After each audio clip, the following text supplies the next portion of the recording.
You're live. Hey guys, welcome to my channel, Glen. My name's Glenn, and I like to share with you what I learned in the world of cryptocurrency as I go through it. Whee! So, it's the beginning of the new year, 2020. I've got a really good feeling for this year. I was going to do a video Christmas Eve. I sat down like this on Christmas Eve and I had about 3 different things I wanted to talk about. And I didn't realise that my channel got a strike like all the other crypto YouTubers. I don't know if anyone saw on Twitter or on their Facebook. They were all talking about this, YouTube clamping down on crypto.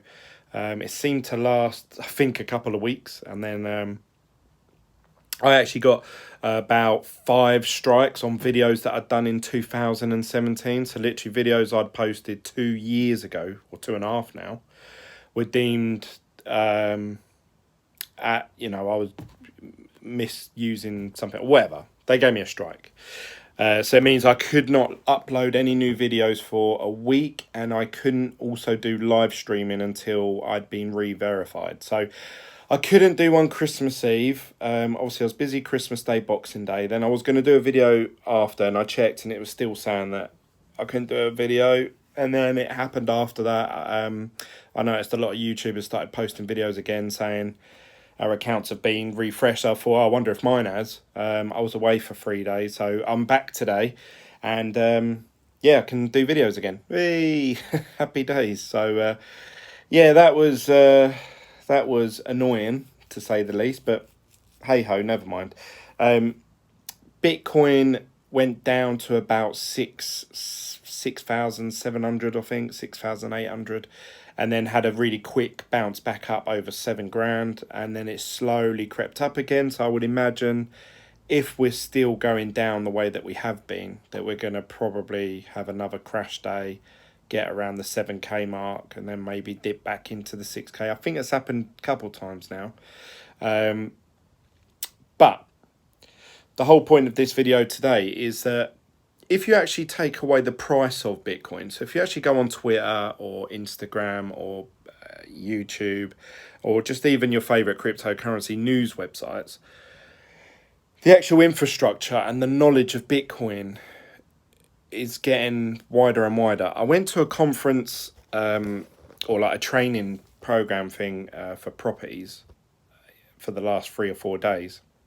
Antonia says, "Hi Glenn, we are doing great still, my friend." Good, well done, Antonia. Thanks for joining and sticking with my channel for so long. I went to this conference and there was like 40 people in there, and I gave it a day or two, and then I sort of mentioned Bitcoin. And there was about 3 or 4 people who stood there, and they were like, "Oh yeah, it went up $300 today, didn't it? But then it went down," or something like that. And I was like, normally I'm used to saying, "Oh, Bitcoin," and people saying, "What's that?" Now, obviously, I'm not basing my whole research based on these 3 people in the course room, but it just really opened my eyes to like the awareness of Bitcoin seems to be a lot higher than it was 2 years ago. But obviously, that hasn't reflected in price. Fair enough. Then there was a news article out that I read a couple of days ago that Bitcoin had hit its all-time high of hash rate. So I think at this current point in time, it is now the most secure in terms of hash rate power. It's the most secure network in the world. I don't know how true that is. I don't know if, I would imagine Google or something like that has a more powerful hack-proof system for their servers. I don't know, but Bitcoin has the most decentralized, because you got to think places like Google, eBay, Amazon, they all have these central servers. So if there was a massive fire, or if there was a big hack somewhere, or a war or something like that, a lot of their stuff would disappear, would switch off. Whereas Bitcoin, if you would have to go around and individually kill off every mining piece of equipment around the world at different people's addresses all at the same time. So I think Bitcoin is now the most secure, decentralized and widespread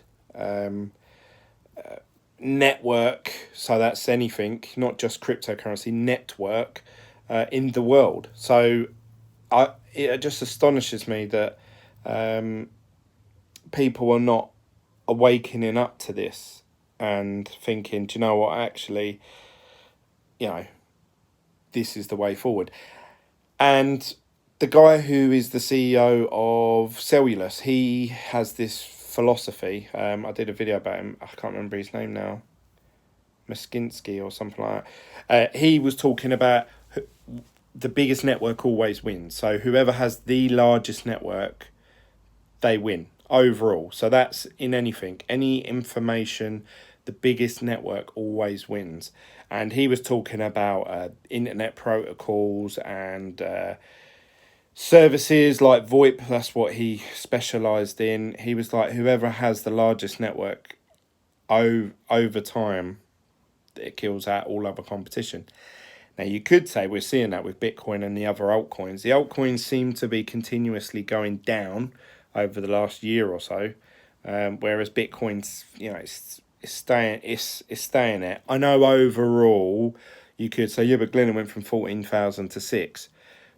But actually, if you look at it, Bitcoin, when I joined in, was about $7,000. That's the price it was when I joined about 2.5 years ago. So in that respect, when I first joined cryptocurrency, if I'd bought some Bitcoin and just didn't do anything for 2 years, I'd be in the same position. Now, obviously, when I joined in, I had bigger aspirations than that. I thought it'd be bigger than that. But this is why a lot of people say this is for the long term. You buy Bitcoin, you buy cryptocurrencies, not for next week, not for next month. You buy them for in like 3 to 5 years' time. And that's the only way it can be judged. So who knows, this time next year, then it would have been the 3 year mark since I joined personally. And if Bitcoin is lower than it is now, then yeah, I'd think that a lot of people would lose interest, to be honest. Not just because of the price, but for something to continuously go down or stagnate for that long, you've got to think that's its ceiling. That's, the amount of awareness is always spreading. The amount of people that have joined in, the amount of wallets have started to stagnate off a bit from obviously a year and a half ago.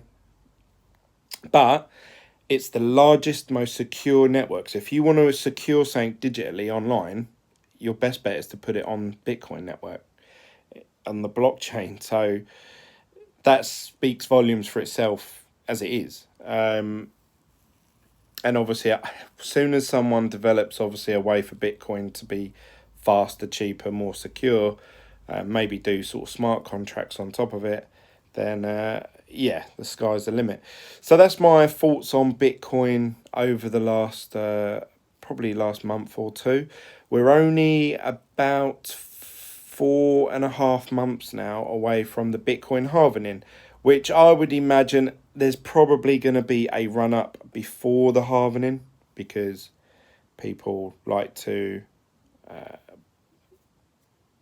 speculate before something happens, and then once they realize, right, this is it, they'll sell off. So we'll see a massive buy before the halving, and then we will see a big drop off, and then give it a month or two, and I think we'll see quite a rapid, especially once people realize how scarce it is, then how hard it is to get just half a Bitcoin. People will buy it rather than mine it, and there's going to be a bigger demand for it. Let's just say that's my opinion. Obviously, don't base that on any financial decisions you make. But that's really it, guys. I just thought I'd do a live video, just say hello, so you guys know I'm still out there. I'm still interested in cryptocurrency. I'm still keeping my eye on it. I'm really liking the. I went on this property training course, and obviously they were talking about obviously buying properties as a form of passive income, if you like, if that's a word, being financially free and all that. And they were talking about, oh, you should invest your money where it gives you sort of a return monthly. And I was thinking, yeah, I sort of agree with that. But, you've got to look at what's been the most secure things over the last, God knows how many years, and you've got to say it's been Bitcoin, and then obviously you've got gold, silver. They've been very secure assets over a long period of time. Anyway, I brought that up, and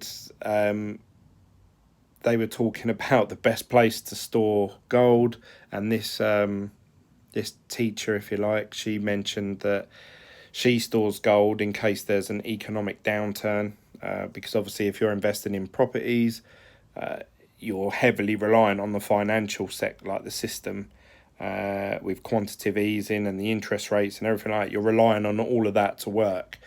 So if that has a massive downturn, what do you put your money in? Gold. But you can't store it in the banks because, as we've seen in the past, they just shut the banks off and they just clear everyone's accounts out, or gold. When there's recessions, you see all these little pop-up shops that say sell your gold to us, and then they sort of disappear while markets are strong, which is true. And obviously, if you store it in a little safe or something in your home, there's a very high chance that robbers will come in and see, oh, there's a safe, we'll just nick the safe. So then you lose all your gold. So they were saying the best place for it is to store it in your garden, which I found really interesting, actually. But obviously the other thing with that is Bitcoin. Now, can Bitcoin earn you a passive income? Yeah, it can now, because you've got these platforms like Nexo and MCO and Cellulus. You can just send them your Bitcoin. Yes, you have to trust that they don't close their accounts and run off with your Bitcoin at some point. So then it goes down to your appetite for risk and your trust into these platforms. I'm not recommending or shilling any of them. I'm not even using any of them at all. So, and there's no links down below or anything like that. But I really like the sound of this Cellulus network, and the more and more I hear about it, the more updates I get about it. I really like Cellulus. So I think I probably will be buying Bitcoin at these prices now that I'm actually in a lot better position than I was. So just to give you guys an update, I did mention that I wasn't buying any Bitcoin about 6 to 8 months ago because I was financially not in a good place. So I had lots of debts. I was maxed out on everything. So I felt it was the wrong time for me to borrow money off someone to go and buy Bitcoin, even though Bitcoin was at a good price when it was at $3,500-4,000. So now I'm in a lot better place. I'm debt free. I've cleared everything off. I don't owe anyone anything. Thumbs up. Hey, good one, Glenn. I'm now in a position where I'm looking to invest into properties. I also want to, at some point, buy some gold, and I also want to buy Bitcoin. Me personally, I'd think I'd rather buy Bitcoin over gold. So that's going to be my first point of call as a backup plan. And then what I want to do is just hold that in a platform like Cellulus and just forget it exists and just earn Bitcoin while it's in there, like a compounding interest, if you like. And that's it. That's my plan. This and I've been saying this for about a year now. It's really hard for me to do these videos because people that watch these sort of videos, they want to hear like, Glenn, how can I get rich quick? Glenn, how can I, what ICO should I invest in? What platform should I be doing this on? And the advice I'm giving is really boring. Buy Bitcoin, either just hodl or earn some interest on it. That's it. If you can get a loan against it, buy some more Bitcoin with it. That's all I can say.